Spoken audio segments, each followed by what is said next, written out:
अस्सलाम वालेकुम viewers, willing Vij Lahore के प्लेटफॉर्म से एक बार फिर मूड डिसऑर्डर्स के प्रोग्राम के साथ मैं हूं नदीम नूर और मेरे साथ हैं मिस आमना नवाज़, क्लिनिकल साइकोलॉजिस्ट हैं और मूड डिसऑर्डर्स के इलाज में महारत रखती हैं। हमने पिछले तकरीबन 30 से ज़्यादा प्रोग्राम्स में काफ़ी तफसील के साथ मूड डिसऑर्डर रिलेटेड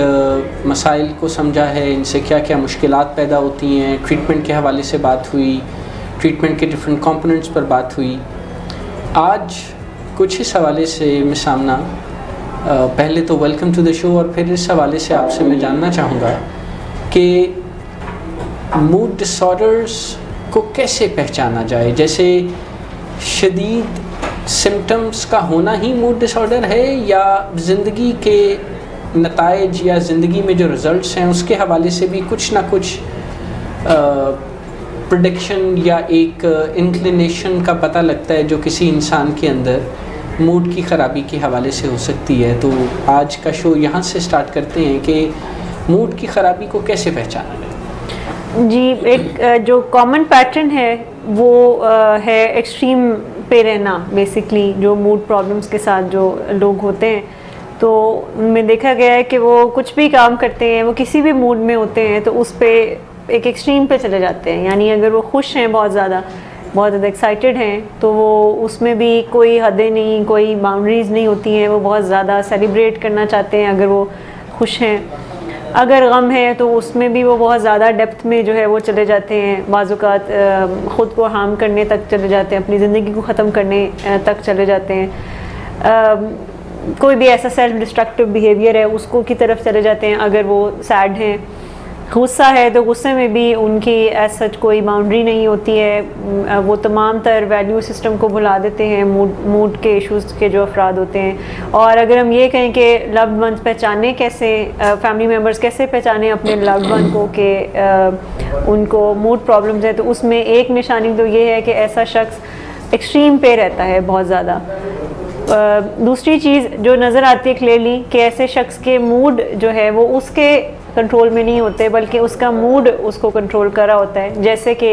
अक्सर देखा गया है कि मूड डिसऑर्डर्स के अफराद जो हैं वो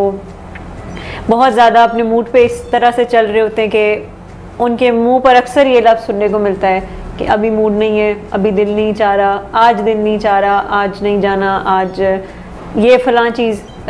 करने को दिल चाह रहा है। तो वो दिल पे, मूड पे बहुत ज़्यादा इन्हिसार जो है वो कर रहे होते हैं और कई दफ़ा बड़े बड़े फ़ैसले वो इसलिए डिले कर देते हैं कि क्योंकि हमारा दिल नहीं चाह रहा।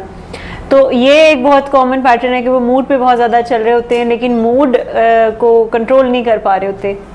तो ये चीज़, और आपने जैसे एक सवाल किया कि क्या ये कोई सिम्टम्स क्लियरली डिसऑर्डर की शक्ल में ही नज़र आते हैं, तो बाज़-औक़ात ये इश्यूज़ पहले से ही पेशेंट्स के अंदर होते हैं और अगर उनको हम आइडेंटिफाई कर लें पहले से तो कहीं ना कहीं हम कोई सेल्फ हेल्प के लेवल पर या प्रोफेशनल काउंसलिंग के लेवल पर हेल्प ज़रूर मिल सकती है। जैसे एक बहुत कॉमन पैटर्न ये भी है कि मूड डिसऑर्डर्स के अफराद क्विक फिक्सेस बहुत ज़्यादा ढूंढते हैं। वो पेशेंस लेवल क्योंकि उतना ज़्यादा मूड डिसऑर्डर्स के अफराद में नहीं होता तो वो अक्सर ऐसी रास्ते ढूंढ रहे होते हैं जो आसान है, आसान तरीका पढ़ाई का भी हो, चाहे कामकाज करने के हवाले से बात करें तो उसमें भी कि वो क्विक फिक्सेस तलाश करते हैं, वो रिलेशनशिप्स में भी क्विक फिक्सेस, वो अपनी सेहत के मामलात में भी क्विक फिक्सेस तलाश करना चाह रहे होते हैं कि कोई इजी वे आउट है। ऐसे लोग अगर वज़न कम करने की तरफ जाएं तो उसमें भी वो चाहते हैं कि कोई जल्दी वाला कोई आसान तरीका है तो वो बता दें। मुश्किलात से उस तरह से निमटना नहीं आता मूड डिसऑर्डर्स के अफराद को। तो ये जो इसको बेसिकली शॉर्ट टर्म फोकस कहते हैं कि जिसमें हम दूर की ज़्यादातर नहीं सोचते, आज का ज़्यादा सोच रहे होते हैं, आज के मज़े को, आज के रिलीफ को, आज के प्लेयर को हम ज़्यादा प्रेफर करते हैं। तो एक तो ये निशानी है मूड प्रॉब्लम्स की। फिर जो सोशलाइजेशन की अगर हम बात करें तो मूड डिसऑर्डर्स के जो अफराद होते हैं उनकी सोशलाइजेशन में भी फ्लक्चुएशंस बहुत ज़्यादा आती हैं। या तो उनके दोस्त हैं तो उनके बहुत ज़्यादा दोस्त होते हैं, उनके साथ सोशलाइजेशन, फेसबुक पे ढेर सारे दोस्त होते हैं, पार्टी पे आना जाना ये बहुत ज़्यादा होता है। लेकिन कभी बिल्कुल ही अगर उनसे पूछा जाए कि आपके अच्छे वाले दोस्त कौन से हैं तो उनका जवाब आएगा कि अच्छा कोई नहीं है, मिलना मिलाना सबके साथ है, लेकिन क्लोजनेस किसी के साथ नहीं होती है। तो सोशलाइजेशन में भी फ्लक्चुएशंस आती हैं, कभी बहुत ज़्यादा मिलना मिलाना जो है वो शुरू हो जाता है और कभी बिल्कुल ही वो आइसोलेट अपने आप को कर लेते हैं। फिर उनको ब्रेक भी चाहिए होता है, जिसको वो कहते हैं कि मुझे ब्रेक चाहिए। ऐसे लोगों को अक्सर देखे कि वो फेसबुक को भी डीएक्टिवेट कर देते हैं कुछ अरसे के लिए कि मुझे ब्रेक चाहिए, अपनी तमाम सोशल जो एक्टिविटीज़ हैं उससे भी ब्रेक ले लेते हैं, क्योंकि वो ऑलरेडी जो सोशलाइजेशन पहले करते हैं उसमें बहुत ज़्यादा एक एक्सट्रीम जो है वो होती है। फिर एक और चीज़ भी बहुत कॉमन है मूड प्रॉब्लम्स के जो अफराद होते हैं उनके साथ, कि बड़ी जल्दी जो है वो कंक्लूजन पर जो है वो जंप कर लेते हैं, बड़ी जल्दी वो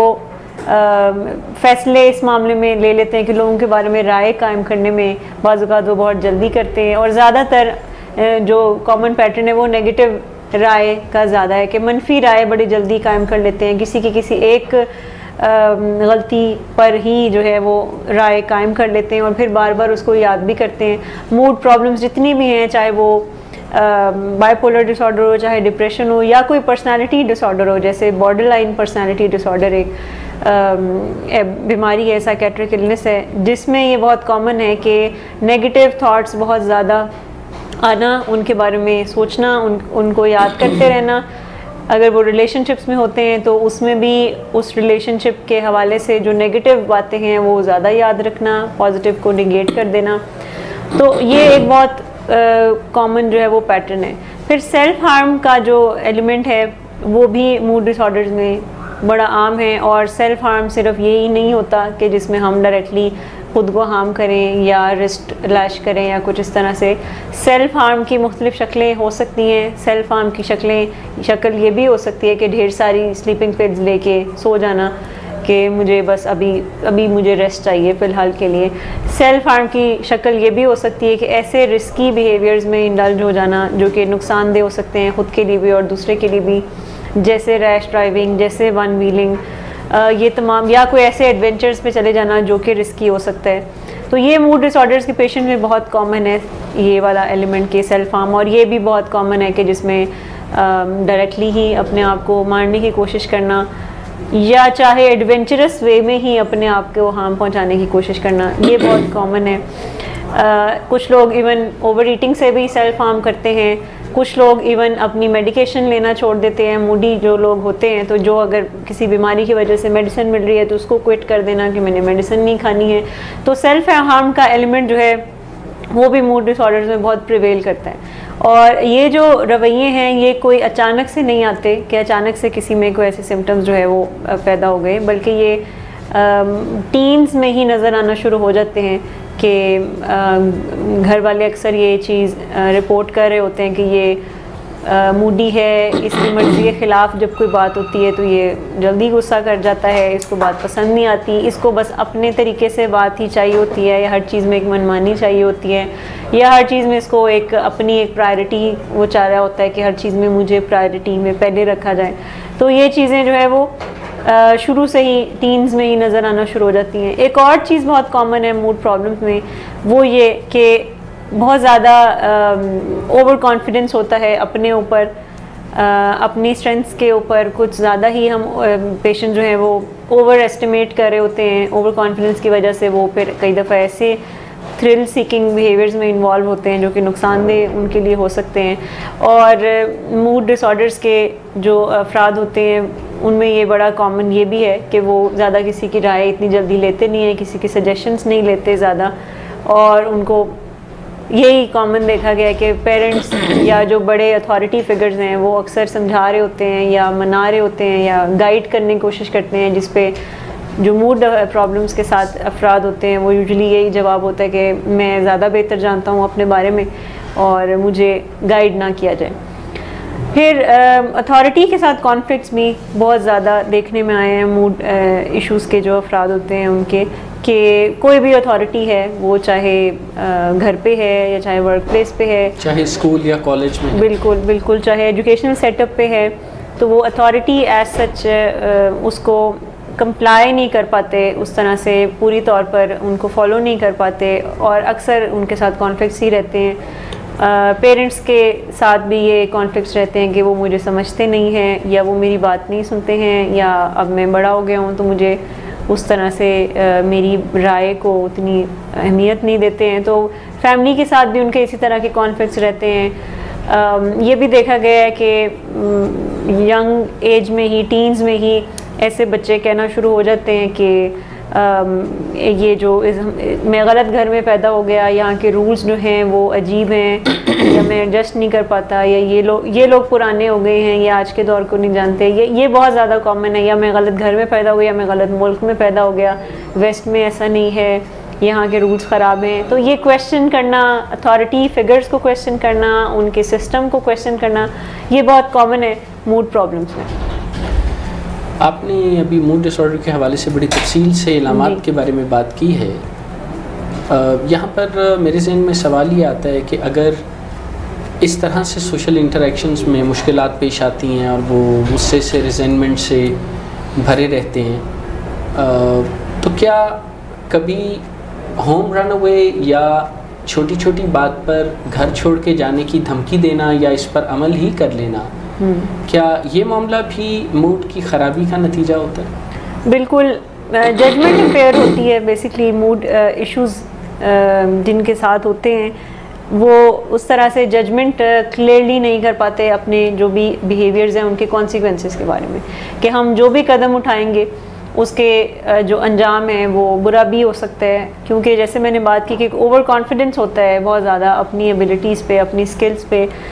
क्योंकि ज़हीन भी होते हैं। हम अक्सर बात करते रहते हैं कि जहानत बहुत ज़्यादा होती है जो मूड डिसऑर्डर्स के जो पेशेंट्स होते हैं उनके साथ, तो बल्कि ज़हीन लोगों को ही इस तरह के मसाइल का सामना भी करना पड़ता है। तो उसकी वजह से ये बड़ा आम है कि जैसे मैंने कहा कि जहाँ अथॉरिटी से कॉन्फ्लिक्ट होता है तो ऐसे मौक़ों पे बच्चे अक्सर ये बात ज़रूर करते हैं कि मैंने रहना नहीं है, मुझे अलग कर दें, या बहुत छोटी उम्र में ही ऐसे बच्चे कहना शुरू कर देते हैं कि मुझे हॉस्टल या तो भेज दें या मेरा हिस्सा मुझे दे दें और मैं अलग रहूं। अच्छा, ये जो कुछ जवान होते ही हिस्सा मांगने की बातें होती हैं, ये भी एक अंडरलाइंग मूड के ख़राब होने की? जी बिल्कुल। बेसिकली मूड प्रॉब्लम्स के साथ जितने भी अफराद होते हैं, एडजस्टमेंट इश्यूज़ उनके साथ लाजमी होती हैं। वो एडजस्ट नहीं कर पाते, उनको लगता है कि उनका मसला जियोग्राफिकल है, कोई जोग्राफिया से कोई ताल्लुक़ है उसका, यानी अगर माहौल बदल देंगे, लोग बदल देंगे, मैं कहीं बहुत दूर चला जाऊँगा अपने घर से तो शायद मैं ठीक रहूँगा। मैं घर वालों की शक्ल देखता रहता हूँ या उन लोगों की शक्लें अगर देखता रहूँ जो मुझे पसंद नहीं है तो मेरा मसला बढ़ता है।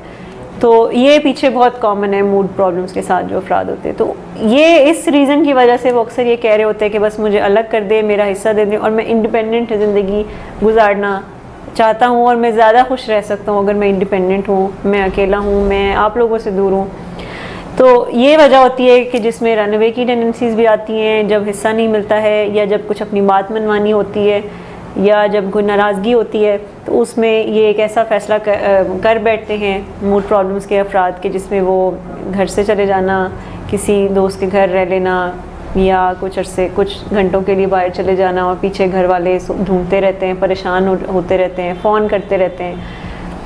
तो रन अवे टेंडेंसीज़ कॉमन है और ये क्योंकि जैसे मैंने कहा कि रिस्क टेकिंग का एक बिहेवियर होता है, रिस्क ऐसे ले लेते हैं या थ्रिल के चक्कर में ही कई दफ़ा ऐसे फ़ैसले कर बैठते हैं, तो ये रन अवे टेंडेंसीज़ उनमें मौजूद होती हैं। और उसका हल कई दफ़ा घर वाले ये निकालते हैं कि जैसे इसको जो चाहिए चलो इसको ले दो, कम से कम ये हमारे पास तो रहेगा, हमारे घर में तो रहेगा। जब वो वापस आता है ऐसा बच्चा तो फिर उनकी बहुत ज़्यादा खातिर मदारत और उनकी सारी मर्जियाँ मनमानियाँ जब पूरी होती हैं तो ऐसे बच्चे का बिलीफ और स्ट्रॉन्ग हो जाता है कि हल यही है कि बात अगर अपनी मनवानी है तो फिर इसी तरह के कोई स्टेप्स ले सकते हैं। और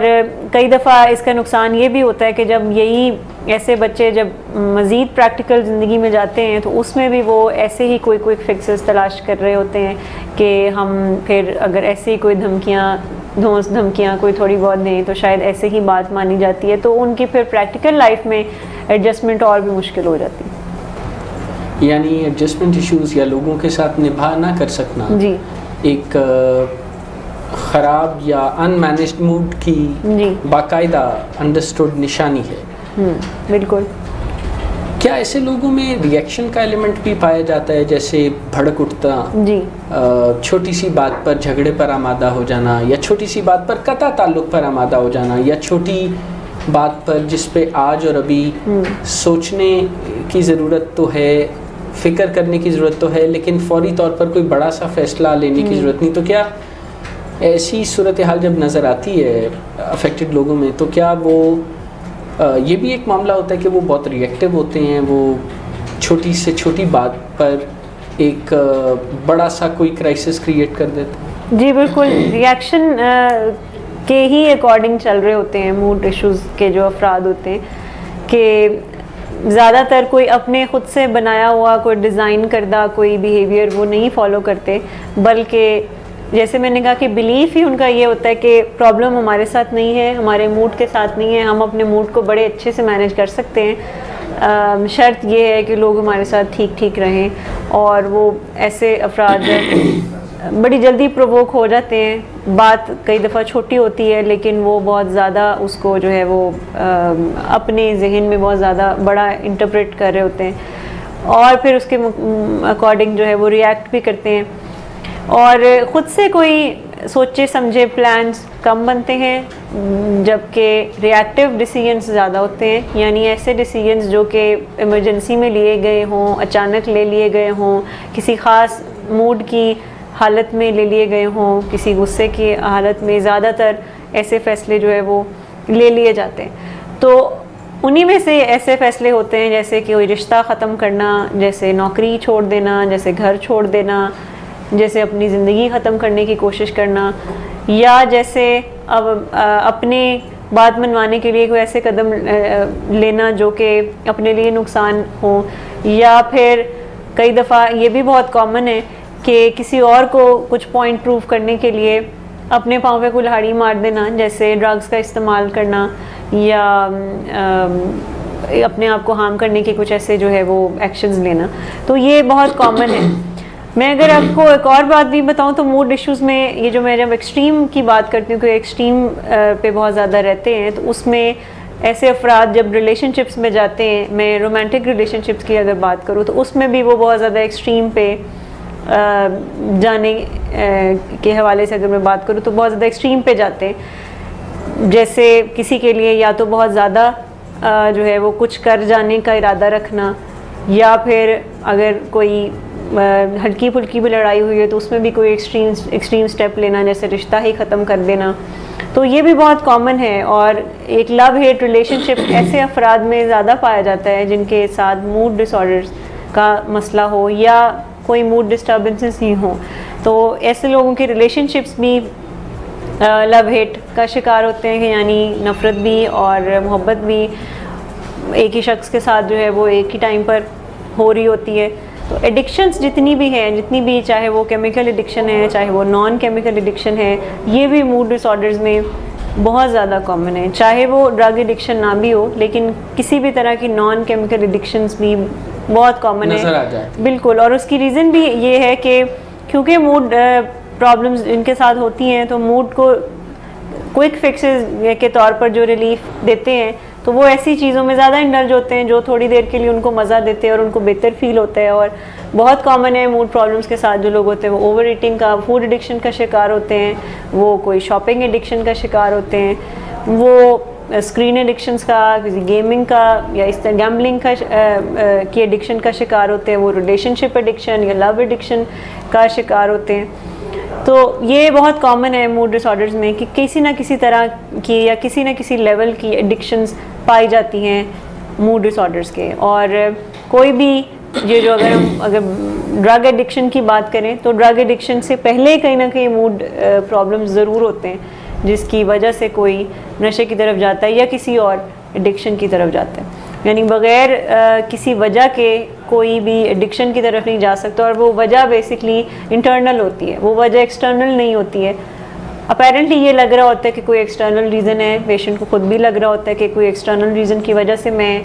इस नॉन केमिकल एडिक्शन की तरफ गया हूँ या केमिकल एडिक्शन की तरफ गया हूँ, लेकिन असल में प्रॉब्लम कोपिंग की होती है। अपनी कोपिंग मूड डिसऑर्डर्स के अफराद की उतनी स्ट्रॉन्ग नहीं होती है, जिसकी वजह से वो इस तरह के क्विक फिक्सेस की तरफ ज़्यादा जाते हैं। मूड की ख़राबी में कुछ ना कुछ एडिक्टिव रवैयों का भी एक मामला नज़र आता है, जैसे खाने की तरफ बेजा रुझान और खाने के ज़रिए अपने आप को काम डाउन करना, अपने मूड को बेहतर करना, जिस कॉन्सेप्ट को इमोशनल ईटिंग भी कहा जाता है। इसी तरह इमोशनल शॉपिंग भी होती है। तो दोबारा चलते हैं मिसामना की तरफ। मिसामना, ये फरमाएं कि ऐसा करने के बाद ये मामला तो अपनी जगह है, लेकिन ऐसा करने के साथ साथ कुछ ऑब्सेशंस भी नज़र आती हैं, जैसे हद से ज़्यादा बड़ा हुआ रुझान, अचानक किसी एक मामले की तरफ हो जाना, फिर कोई नया मामला आया है तो उसका पसे मंज़र में चले जाना और एक और मामले का सामने आ जाना, इम्पल्सेस, ऑब्सेशंस, एडिक्शंस, ये क्या गुरुद्वारा है? जी, ऑब्सेशंस बहुत, वो भी एक कॉमन फैक्टर है कि जिसमें पैशन की हद तक जो है वो ऑब्सेस्ड हो जाते हैं ऐसे अफराद। किसी एक, चाहे वो कोई फील्ड हो, कोई काम हो, या कई दफ़ा वर्कहॉलिज़म की तरफ भी चले जाते हैं ऐसे लोग। करियर ओरिएंटेड इतने ज़्यादा हो जाते हैं कि जितना ज़्यादा तरक्की करें उनको कम लगता है, और वो और से और ज़्यादा से ज़्यादा जो है वो उसमें इंगेज होना चाह रहे होते हैं। जैसे खाने की भी इवन ऑब्सेशन जो है जब ऐसे अफराद को होती है तो वो हर वक्त जो है वो उसी के बारे में सोचना, जहन में वही चीज़ें रहना, तो ऑब्सेस्ड होते हैं। गैजेट्स की तरफ अगर रुझान बढ़ जाए तो उसमें भी जो है वो हर नया गैजेट ख़रीदना, नए से नया मॉडल ख़रीदना मोबाइल का, ये बहुत कॉमन है। गाड़ियों की हद तक अगर बात करें तो उसमें भी बहुत ज़्यादा इन्वॉल्व हो जाना, ब्रांड कॉन्शियस हो जाना, ये मूड डिसऑर्डर्स के जो अफराद हैं उसमें बड़ा कॉमन है। ब्रांड कॉन्शियस होना, महंगी चीज़ें ख़रीदना, और वो सिर्फ ख़रीदना ही नहीं बल्कि सबको, इवन उसको एक थोड़ा सा आप समझें कि थोड़ा बाकियों को भी बताना। और क्योंकि सोशलाइजेशन मूड डिसऑर्डर्स के जो अफराद हैं उसमें उनकी सोशलाइजेशन बहुत ज़्यादा होती है। अच्छा, क्या लोगों से मिलना जुलना ज़्यादा? जी बिल्कुल, बहुत ज़्यादा कॉन्टेक्ट्स होते हैं, बहुत ज़्यादा मिलना मिलाना होता है। ज़्यादातर ये भी देखा गया है कि वो पार्टीज़ पे जाना या घरों पे दावतें बहुत ज़्यादा करना, ये भी बड़ा रुझान है। अब हम ये जितनी भी बातचीत कर रहे हैं उसमें से ऐसा क्लियर, बहुत से लोगों को लग रहा होगा कि शायद ये चीज़ें तो आमतौर पर सभी कर रहे होते हैं, और ये वाकई सभी कर रहे होते हैं। मूड डिसऑर्डर्स के अगर आप एक एक सिम्टम अगर उठा के देखें तो वो हर शख्स कभी ना कभी किसी न किसी टाइम पर ज़रूर करता है। जैसे मूड डिसऑर्डर का एक अलामत है बहुत ज़्यादा वहम करना, तो वहम सब लोग ही बहुत ज़्यादा जो है वो करते हैं, लेकिन जब वो वहम हद से ज़्यादा बढ़ जाता है तो उसको फिर वो डिलूजन वो कहलाता है। तो उसी तरह से ये जितने भी सिम्टम हैं वो कहीं ना कहीं सब लोग कभी ना कभी लाइफ में ज़रूर करते हैं, लेकिन कैसे हम ये बता सकते हैं कि ये शख्स मूड डिसऑर्डर का शिकार है या इसको कोई मूड डिफ़िकल्टीज़ हैं? उसके कुछ सिंपल रूल्स हैं। वो रूल्स इस तरह से हैं कि हम बता सकते हैं कि क्या इस शख्स की ज़िंदगी में जो डोमिनेंट पैटर्न है क्या वो उसका मूड है, यानी वो 80% जो है वो अपनी ज़िंदगी के जो फ़ैसले हैं क्या वो मूड के मुताबिक कर रहा है, या उसकी मूड की वजह से उसकी लाइफ के कितने एरियाज़ जो हैं उसमें उसको मुश्किल का सामना रहता है, या उसका ट्रैक रिकॉर्ड क्या बता रहा है उसकी स्पेंडिंग में, उसकी ईटिंग हैबिट्स में, उसकी स्लीप पैटर्न्स में, उसकी सोशलाइजेशन में, उसकी जॉब शिफ्ट्स में, उसके करियर शिफ्ट्स में क्या बता रहा है, उसके रिलेशनशिप की डायनामिक्स। जॉब शिफ्ट या करियर शिफ्ट से आपकी मुराद ये है कि इधर डूबे उधर निकले, उधर डूबे उधर निकले, यानी एक कंसिस्टेंसी भी नहीं है, और किसी जॉब या किसी रिश्ते में दिक्कत पैदा हो गई है तो उसको हल करने या उस पर कुछ गौर व फिक्र करने की बजाय उसको छोड़ के आगे बढ़ के एक नया इंटरेक्शन, एक नई जॉब, वहाँ पर भी कुछ अरसे के बाद डिफ़िकल्टी का होना और फिर एक और नई जॉब। तो क्या ये आपकी तवज्जो इस तरफ है? बिल्कुल ऐसे ही है। सीवी में बहुत सारे लिस्ट होगी, बहुत सी जगहों पे काम किया होगा, लेकिन अगर ड्यूरेशन देखेंगे तो वो बहुत कम अरसा होगा कि यहाँ नहीं पसंद आए लोग, या यहाँ पे ये मसला था, वहाँ पे वो मसला था, तो जॉब शिफ्ट्स जो है वो करते रहे। जॉब पे गए तो मूड बना है कि नहीं बिज़नेस कर लेते हैं, तो बिज़नेस पे इन्वॉल्व हो गए। तो इस तरह की जो इनडिसीजंस हैं वो नज़र आना शुरू हो जाते हैं उनकी जॉब शिफ्ट्स में भी, उनके रिलेशनशिप्स में भी। और एक तो ये चीज़ हम देख सकते हैं, फिर ये देख सकते हैं कि फ्रीक्वेंसी कितनी है ऐसे इवेंट्स की, उससे भी हम बता सकते हैं कि ये प्रॉब्लम नॉर्मल है या ये कोई डिसऑर्डर की तरफ जा रही है। तो जब हम मूड डिसऑर्डर्स की बात करते हैं तो ये सारे सिम्टम्स उन लोगों में बहुत, एक तो ज़्यादा इंटेंसिटी में होते हैं, दूसरा फ्रीक्वेंसी भी बहुत ज़्यादा होती है। फ्रीक्वेंसी से मुराद के साल में कई ऐसे फ़ैसले, कई दफ़ा इस तरह के रवैये जो है वो देखने को मिलते हैं। उनकी डे टू डे लाइफ में आसपास के लोग पहचान सकते हैं कि ये शख्स मूडी है, ये शख्स कभी कुछ हो जाता है, कभी अच्छे मूड में मिलता है, कभी बिल्कुल बुरे मूड में, पहचानता ही नहीं है। तो वो क्लियरली नज़र आता है। फ्रीक्वेंसी इतनी ज़्यादा होती है कि क्लियरली नज़र आना शुरू हो जाता है कि ये शख्स के साथ मूड प्रॉब्लम्स हैं। लव्ड वन जो घर वाले फैमिली में वो भी पहचान जाते हैं कि कुछ मूड का मसला है। तो ये चीज़ें हम बता सकते हैं कि कैसे किसी को मूड डिसऑर्डर की तरफ कोई जा रहा है, या क्या उसको, या कोई जनरली किसी के कोई मूड इश्यूज़ हैं, या कोई सीरियस लेवल की तरफ बात जा रही है। तो ये सारे सिम्टम्स जो हमने बात की है वो सब आम लोग कभी ना कभी ज़रूर करते हैं। सबका मूड ख़राब भी होता है, कभी खुश भी होते हैं। सब लोग कुछ ना कुछ रिस्की डिसीजन ज़िंदगी में ले लेते हैं। सब लोग ही कभी ना कभी कुछ एक्सट्रीम पे ज़रूर जाते हैं, या किसी न किसी एक शख्स के साथ एक्सट्रीम पे मोहब्बत या नफ़रत ज़रूर करते हैं। लेकिन जो मूड प्रॉब्लम्स के अफराद होते हैं उनके साथ ये सारी चीज़ें एक तो ज़्यादा हो रही होती हैं, इंटेंसिटी ज़्यादा होती है, लंबे अरसे तक उनका एक ट्रैक रिकॉर्ड बता रहा होता है कि उनका पैटर्न यही रहा है इन तमाम एरियाज़ में। आपने जैसे बताया कि ये मामला कुछ ना कुछ सारे लोगों को ही इससे कभी ना कभी वो गुजरते हैं, लेकिन जब एक मूड का डिसऑर्डर या मूड की ख़राबी डेवलप हो रही होती है तो क्या उसमें ये मामला क्या प्रिवेल करता है, छा जाता है मूड की ख़राबी उस इंसान पर, और क्या गुज़रते वक्त के साथ इसमें कुछ ना कुछ बढ़ावा भी देखने का एक पैटर्न नज़र आता है? जी जी बिल्कुल, प्रोग्रेसिव होते हैं ये जितने भी प्रॉब्लम्स हैं, और हम ये नहीं कह सकते कि बस ठीक हो जाएगा खुद ब खुद। और घर वाले कई दफ़ा इस इंतज़ार में रहते हैं, किसी मिरेकल का वेट कर रहे होते हैं, किसी सहारे का वेट कर रहे होते हैं कि शायद ये करने से ठीक हो जाएगा, बस अभी ये एग्ज़ाम्स पास कर लेगा तो उसके बाद ठीक हो जाएगा, आजकल स्ट्रेस है, या अभी इसकी शादी करवा देंगे कुछ अरसे में तो फिर इसके लड़ाई झगड़े भी ख़त्म हो जाएंगे, इसकी मंगेतर के साथ भी या गर्लफ्रेंड के साथ भी, और ये ठीक हो जाएगा। या इसको बस हम ये पढ़ाई ख़त्म हो जाए तो इसको बिज़नेस शुरू करवा देंगे तो ये ठीक हो जाएगा। और तो इस आस में जो है वो वेट किया जा रहा होता है कि मूड प्रॉब्लम्स खुद ही ठीक हो जाएंगे हमारे फैमिली मेम्बर के। लेकिन ये जितने भी साइकेट्रिक प्रॉब्लम्स हैं, इमोशनल प्रॉब्लम्स हैं, ये वक्त के साथ बढ़ते हैं। इस चीज़ को समझने की ज़रूरत है कि कोई ऐसा मिरेकल नहीं होगा कि जो कि अचानक से सब चीज़ें ठीक ठाक हो जाएंगी। इंतज़ार करने की सूरत में मामला और डिले में चला जाएगा, जिसकी वजह से रवैये और पुख्ता होना शुरू हो जाते हैं ऐसे अफराद के। तो प्रोग्रेसिव मसलों का हल ये नहीं है कि हम वेट करें, बल्कि ये तो अगर कुछ नहीं करेंगे तो और ज़्यादा मसाइल बढ़ते जाएंगे ऐसे अफराद के। तो इस चीज़ को भी समझना है कि जितने भी ऐसे मसले हैं वो बढ़ रहे हैं। साइकेट्रिक प्रॉब्लम्स जितनी भी हैं, अगर उनका इलाज ना कराया जाए या कोई घर वाले कोई अपने रवैयों को अगर ना बदले तो ये खुद ब खुद ठीक नहीं होगा। यानी इंटरवेंशन ज़रूर चाहिए होती है, चाहे फैमिली की हो, किसी शक्ल में मुदाखलत बराए इस्लाह ज़रूरी है। बिल्कुल। आपने अभी फरमाया कि खामोशी से किसी मौजे का इंतज़ार करना या ये सोचना कि मामला खुद से ठीक हो जाएंगे, इस तरह नहीं होगा। तो मेरे जहन में ये आता है कि ये ग़ालिबन दो वजह से हो सकता है। जैसे एक तो